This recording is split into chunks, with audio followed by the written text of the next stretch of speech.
കാരണം ഞാൻ പണ്ട് സുധാകരനോട് പറഞ്ഞിട്ടുണ്ട്, സുധാകരോ താൻ KPCC പ്രസിഡൻ്റായി, താൻ ചതിവിപ്പെടും.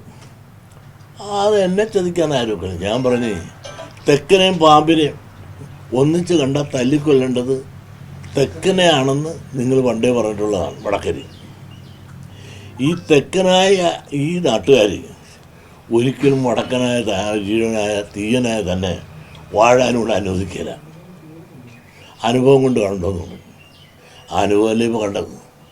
തെക്കനായ തീയനായ സുധാകരനെ വെട്ടിനിരത്താൻ ഇന്ന് വടക്കനായ തീയനായ സുധാകരൻ വെട്ടിനിരത്താൻ തെക്കനായ ആളുകളെല്ലാം ഒന്നിച്ച് നിൽക്കുകയാണ്. അത് പണ്ട് ഞാൻ പറഞ്ഞത് ഇപ്പോഴും ശരിയെന്ന് ഞാൻ തെളിയിക്കുകയാണ്. സുധാകരൻ അന്ന് ഞാൻ പറഞ്ഞപ്പോൾ സുധാകരൻ വിശ്വസിച്ചില്ല. അനുഭവം കണ്ടില്ലേ?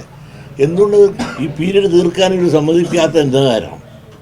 കാർഗയെ കെട്ടിപ്പിടിക്കും ഉമ്മ വെച്ചൊക്കെ വിട്ടതാണെന്നൊക്കെ പറയുന്നു. ഒരു കുഴപ്പമില്ല, നിന്നൊന്നും.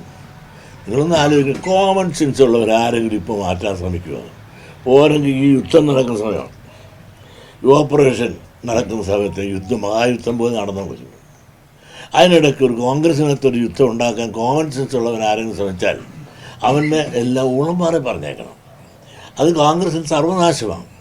മാത്രമല്ല, തൊട്ടടുത്ത് അസംബ്ലി തെരഞ്ഞെടുപ്പിന് മുമ്പായിട്ട് ത്രിതല പഞ്ചായത്ത് തിരഞ്ഞെടുപ്പ്, അത് കഴിഞ്ഞാൽ കോൺഗ്രസ് നമ്മുടെ അസംബ്ലി തെരഞ്ഞെടുപ്പ്, ഇതെല്ലാം തൊട്ടടുത്ത് നിൽക്കുന്നത് ഈ സമയത്ത് അല്പം വെയിറ്റ് ചെയ്യാനുള്ള സന്മനസ് ഇവർ കാണിച്ചിട്ട് അല്ല കോമൺ സെൻസ് ഉള്ളവർ ചെയ്യേണ്ടത്. പിന്നെ സുധാകരന് മാറ്റം പറഞ്ഞു. സുധാകരയുടെ കുഴപ്പം എന്താണ്? സുധാകരൻ രാഷ്ട്രീയത്തിൽ കാണിച്ച റിസൾട്ട് ഇവർക്കാർക്ക് ചെറുതായി കാണാനൊക്കെ ഏറ്റവും മിടുക്കനെന്ന് തെളിയിച്ചില്ലേ? വടക്കൻ മേഖലയെല്ലാം കോൺഗ്രസ് സീറ്റ് എടുത്തില്ലേ?